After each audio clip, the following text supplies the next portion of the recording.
क्या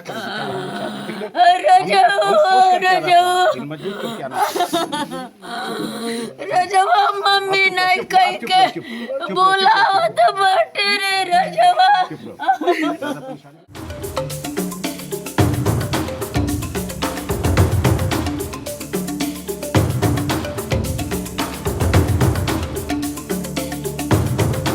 देवरिया जिले का सीटू हत्याकांड का अभी 10 दिन भी नहीं हुए, अपराधी गिरफ्तार हुए और छूट भी गए, लेकिन घर का मातम अभी भी ख़त्म नहीं हुआ और शायद ये ज़िंदगी भर ख़त्म नहीं होगा। यहाँ पर हम इसी चीज़ के विश्लेषण के लिए उनके घर आए हुए हैं। उनकी माताजी यहाँ मौजूद हैं और कुछ नेता लोग भी यहाँ पर आ चुके हैं, जिसमें कमल किशोर कमांडो जी जो पूर्व लोकसभा सदस्य रह चुके हैं और अनिल कुमार बादल जी हैं जो रामकोला विधानसभा से प्रत्याशी हैं। तो इन लोगों से भी बात करेंगे, हमारे साथ बने रहिए। और उनकी माताजी से पहले बात करते हैं, क्या हुआ था? हमारे बाबू घर थे तो वो लोग फ़ोन करके बुलाए कि आओ आज यहाँ दावत होने जा रहा है, दावत खा लो। हम कहनी नहीं बाबू तू जइह न, कहते नहीं मम्मी घर ही के सब लोग बा, चाचा बने हई बने सभी लोग बाटे, हम खा के चली आई भी। अब ओकरे बाद गईने तब फ़ोन कैनी तो कहता नहीं अब बन गई बटे, अब आधा घंटा में अब आ जाई मम्मी। ओकरे बाद हमके पता नहीं चलल कि वहाँ का कोई लोग हमारे बाबू के बहुत मारल लो। तो घर अवस्था में से क्या क्या बात हुआ था? अभी ये बात भाई बाबू हमारे ही ने हम कहना हमसे, हम अकेले रहनी, हमारा आदमी पागल, हम रात के कहाँ लिख जाए। सवेरे गौरी बाजार लेके गई ने हम तो उनके शाही अस्पताल में तो उनका एक्सरा कराई, यही चोट था, बाई एकदम ऐठ के यहाँ टूट गई लहल। बाबू के हमारे चल नहीं पाते रहने, अकेले आदमी कैसो लेके गई नहीं। वहाँ से फिर हम देवरिया लेके गई नहीं सदर में जब दवाई चले लगल तो फिर वहाँ से कंट्रोल नहीं भइल। तो फिर रात के हम 4 बजे के लगभग हम में से निकाल के रिफर भी अथी नहीं भइल, हम लेके भाग के गई नहीं देवरिया गोरखपुर एम्स में लेके जाते रहने। तब हमारे फ़ोन कैनी अपन बेटी दमादे के तयने वहाँ बाईपास पता गाड़ी से, तब हम लेके गोरखपुर भाग के गई नहीं। जो हत्यारोपी हैं उनकी गिरफ्तारी हुई है? गिरफ्तारी खाली बस 2 दिन रहल लोगों में, फिर निकल गई लोग दिखावटी के लिए। कोई कौनो कार्रवाई आज तक नहीं भइल, कौनो कार्रवाई नहीं भइल, गरीबी के केहू नहीं बाटे। हत्या के बाद से कोई सवर्ण नेता या कोई अधिकारी मिलने आया था? नहीं, खाली सिपाही लोग आए रहने लोग। क्या बात कर रहे थे? हम ही लोग से खाली पूछ रहे हैं कि क्या हुआ, कैसे हुआ, आपका कोई दुश्मनी है? अरे जो हत्या किए हैं उन सब से पूछना चाहिए कि कैसे तुमसे झगड़ा हुआ। हमसे केहू से झगड़ा आज ले नहीं भइल बटे, हम केहू से झगड़े नहीं करे नहीं। मृतक की माताजी हैं, उनसे आप देखिए, आप बात करने के बाद अपनी जो बातें हैं बता रही हैं। और इनके साथ ही विधानसभा प्रत्याशी अनिल कुमार बादल जी हैं, उनसे बात करेंगे। सर, इस तरह की घटनाएं जो हो रही हैं इस पर क्या सोचते हैं? इसमें तो इस सरकार में जो है आए दिन दलितों के साथ अत्याचार हो रहा है, चाहे मारपीट हो या हत्या हो, लूट हो। ये लोग हमेशा जो है सत्ता के संरक्षण में ऐसा गुंडई लोग करते आ रहे हैं, सत्ता पक्ष के लोग। एनसीआरबी का डेटा बता रहा है कि दिन पर दिन दलितों के साथ अत्याचार जो हो रहे हैं वो बढ़ते जा रहे हैं, तो इस पर सरकार इतना मौन क्यों हो जाती है? मौन रहते उनका जो है मानसिकता जो है पहले वाला है, मनुवादी वाला, मनुवाद के वो लोग रास्ते पे चलते हैं। हमेशा दलित शोषित पिछड़ों पर अत्याचार करते हैं, वही उनके दिमाग में आज भी बना हुआ है। सर, आप लोकसभा में सदस्य रह चुके हैं और लोकसभा के पटल पर जाके आप अपनी बातों को भी रखे हैं और उसको अच्छे से समझे भी हैं। आपको क्या लग रहा है कि इस तरह के जो घटनाएं हो रही हैं उसके पीछे क्या सरकार का अपना कुछ मंशा है? बिल्कुल, सरकार को निष्पक्ष अब जांच करानी चाहिए। जांच का यह विषय है क्योंकि दलितों के साथ ये सिंस बिगनिंग का अन्याय होता रहा है। ये जांच होनी चाहिए। मेरी मांग है कि पुनः इसकी जांच हो और जांच में जो सच्चाई निकल के आए, उस जो भी दोषी है उसको निश्चित रूप से सज़ा मिलनी चाहिए। वो कड़ा से कड़ा वह सज़ा मिले। निकले कैसे जेल से, क्यों निकाला गया, इसके पीछे क्या मंशा है, क्या सरकार की मंशा है या और कोई मंशा है। जांच, मेरी मांग है कि ये जांच होनी चाहिए पुनः कि शांतनु का किस तरह से हत्या की गई, किस तरह से इसकी मृत्यु हुई, उनके माँ के कथनानुसार यह स्पष्ट हो रहा है कि निश्चित रूप से ये गरीबों की कोई सरकार में जगह नहीं है। इसके पहले कई ऐसी घटनाएं हुई हैं जो सवर्णों के साथ हुई हैं, तो वो राष्ट्रीय मुद्दे बन जाते हैं, मेन स्ट्रीम मीडिया का हेडलाइन बन जाता है, लेकिन दलितों के साथ होने वाले अत्याचार जिला तक नहीं पहुंच पाते हैं। इसका क्या कारण है? कारण है कि क्योंकि उनके कमजोरी का नाजायज़ फ़ायदा उठाना। जहाँ गरीब है वो गरीबी रेखा से ऊपर नहीं उठ पा रहा है और उसके साथ इस तरह के अन्याय बढ़ते जा रहे हैं। एक समय आने वाला है कि इस देश में, इस प्रदेश में आतंक छाएगा इस तरह की घटनाएं होने पर। पुलिस भी अपनी भूमिका में काफ़ी संदेहास्पद हो जाती है और सही से काम नहीं करती है, तो क्या पुलिस के ऊपर भी दबाव है या पुलिस जानबूझ के इन चीज़ों को दबा देती है? निश्चित रूप से दबाव है। नहीं, आज पता लगा कि उसको कैसी खबर हो गई, पहले किस रिपोर्ट में ये इस तरह की गलत रिपोर्ट आ रहा है। रिपोर्ट तो सच्ची होनी चाहिए ना भैया, कैसे उनको पता लगा? इस मैटर पे आपका क्या अपना विचार रखेंगे, कैसे इसका हैंडल किया जाना चाहिए?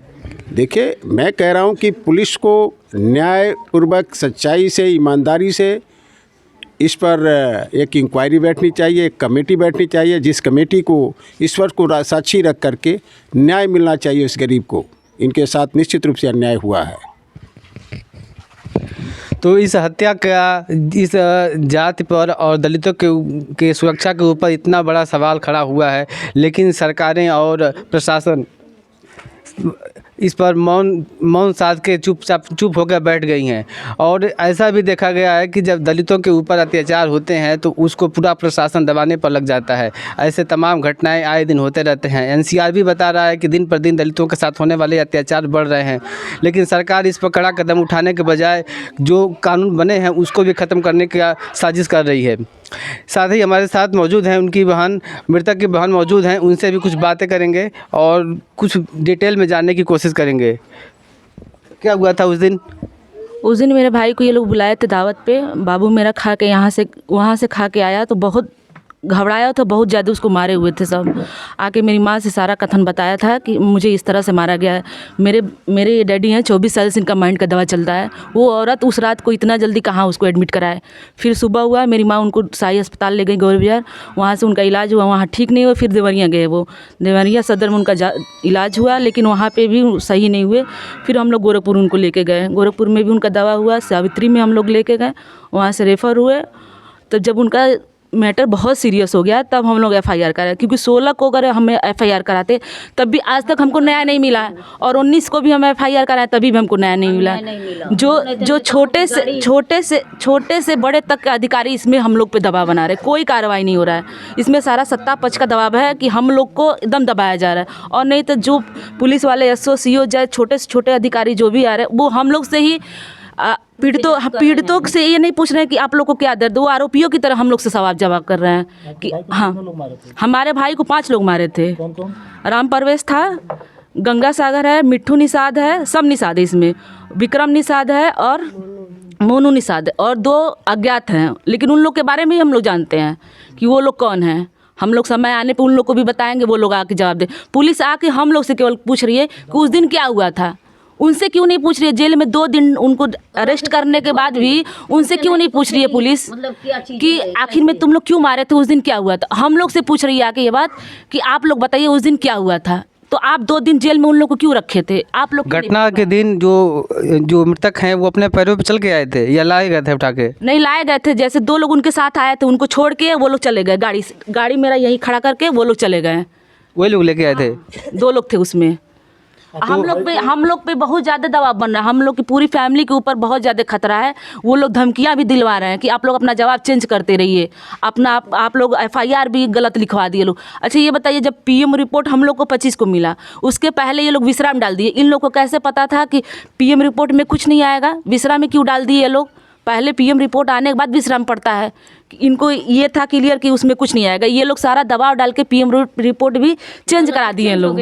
पीएम रिपोर्ट चेंज कराए हैं लोग, और आके हम लोग से ही आरोपियों की तरह ट्रीट कर रहे हैं लोग। ये लोग सारे पुलिस वाले, एसओ सीओ सब लोग इसमें मिले हुए हैं। जो आरोपी और जेल से बरी हैं, हाँ वो बरी हैं। वो तो 2 दिन में ही छूट गए, पता नहीं 1 दिन रखे कि 2 दिन रखे, वो लोग छूट गए। वो लोग जेल में नहीं हैं अब। अभी तक नहीं है। तो जातिगत भेद हो रहा है क्या? जाति भेद, क्योंकि पूरे गांव में हम लोग ही कनौजिया मतलब धोबी हैं, बाकी सब यहाँ पे निषाद हैं। और जितने भी यहाँ पे विधायक है चाहे नेता है सब लोग निषाद ही हैं, सारे बीजेपी के हैं लोग। इसलिए हम लोग का कोई सुनवाई नहीं हो रहा है। धोबी को दबाया जा रहा है कि हम लोग ना कुछ करें। हम लोग की छोटी सी फैमिली, अब हमारे घर में कौन है कमा के खिलाने वाला? एक ही मेरा भाई था, अब नहीं है। कौन देखेगा इस बूढ़े माँ बाप को? इनका 24 साल से हम लोग मानसिक का दवा कराते हैं। ये तो पागल है। हत्या का कारण क्या था, क्यों ऐसा हुआ है? ये आप भी मुझसे ही पूछ रहे भैया, हमको क्या पता है कि उस दिन क्या हुआ था? वो जब पुलिस वाले नहीं पूछ पाए आरोपियों से, तो हम लोग कैसे बताएं? बताइए, हम लोग कैसे बताएं कि क्या हुआ है? हम लोग से भी पुलिस आके यही बात पूछ उस रही है। दिन जब मृतक आपके पास घर आए थे तो आपने पूछा नहीं था क्या हुआ है? हाँ, वो बताए थे कि खाने में ही हमको मारे हैं सब, खाना खाने के दौरान ही मारे हैं सब। उन लोग की पुरानी रंजिश भी रही होगी। कारण नहीं बताया क्या कारण था? नहीं, कारण नहीं बताए थे। अरे हमने इसके झगड़े में नहीं बोले थे। फिर मारे आप? हाँ, खाने पर बुला के उसको बहुत मारे सब। उसको आधमरा जान के ही छोड़े थे सब।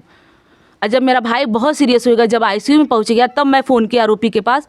मेरे हस्बैंड फ़ोन किए कि इतना मतलब क्या हुआ था उस दिन कि इतना ये सीरियस हो गया? तो बोल रहा है कि आप किसी से कहिएगा मत, उसको बहुत ईंटें पत्थर पे पटक पटक के बहुत मारा गया। हम छुड़ाते छुड़ाते थक गए, फिर भी वो छोड़ा नहीं। तो हमारे कहने का मतलब ये है कि जब 6-7 लोग थे, एक लड़का एक लड़के को मार रहा है, एक आदमी छोड़ा रहा है, बाकी 4-5 कहाँ थे सब उस दिन? वो लोग क्यों नहीं छोड़ा है? और जब एक लड़का मार रहा था तो वहाँ पे 2 डंडे क्यों थे वहाँ पे?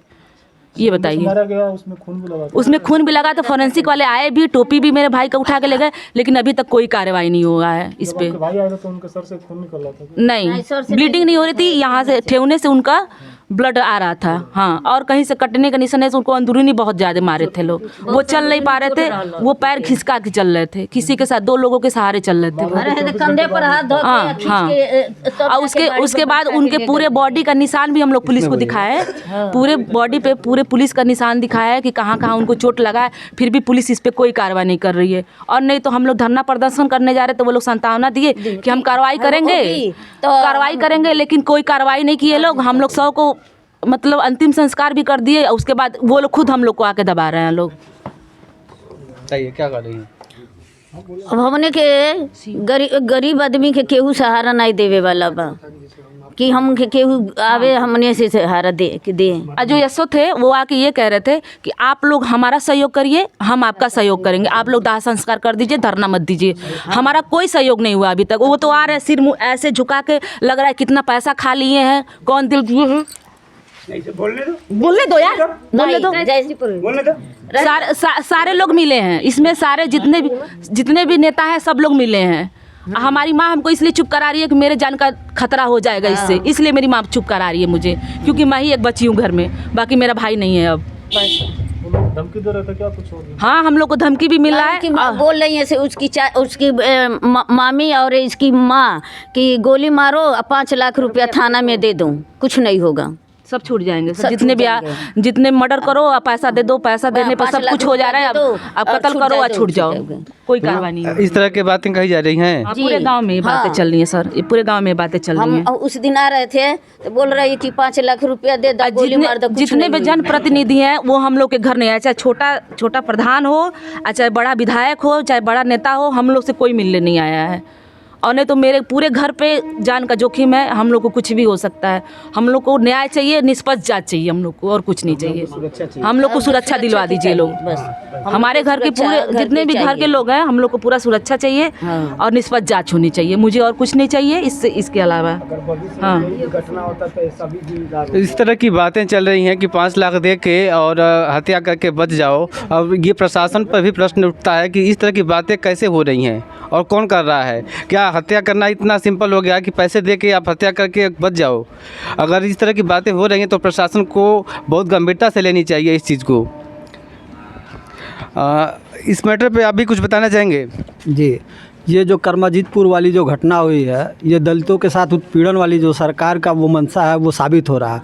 अगर दलितों के साथ उत्पीड़न नहीं करना होता तो ये सरकार निष्पक्ष जांच करवाती, कमेटी बैठाती और उसके बाद जो भी उसका न्याय होता वो न्याय दिलवाती। यहाँ आने के बाद पता चला है कि प्रताड़ित जो है उसी परिवार को दबाया जा रहा है, उसी को जो है जो भी काम किया जा रहा है उसको ही दबाने का काम किया जा रहा है। जो पीड़िता हैं, जो मारे हैं लोग, उनको छोड़ दिया गया, ये घोर निंदनीय है। ये इस प्रदेश देश के लिए घोर निंदनीय है। मैं चाहूँगा कि शासन प्रशासन जो है इस पे अमल करे और ऐसी घटना इस प्रदेश में, देश में, चाहे इस ज़िले में न हो। मैं एसपी डीएम चाहे जो भी इसके अधिकारी हों, तहसीलदारों, मैं यही कहूँगा कि इस प्रेस के माध्यम से कि ऐसी घटनाएं जो है इस प्रदेश में न हो, ताकि दलितों के साथ जो उत्पीड़न हो रहा है ये होना बहुत ही निंदनीय है। मेरे हिसाब से एकदम निंदनीय है, इसकी कोई वो नहीं है। मैं चाहूँगा कि जो भी पीड़िता परिवार है उसका सहयोग प्रशासन करे और उनके साथ न्याय करे।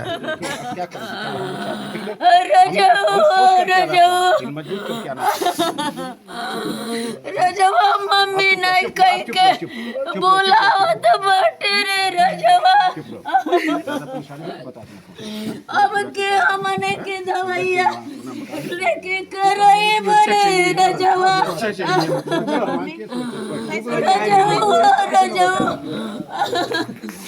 रजवे के लेके जियत रहनी रे रजवा।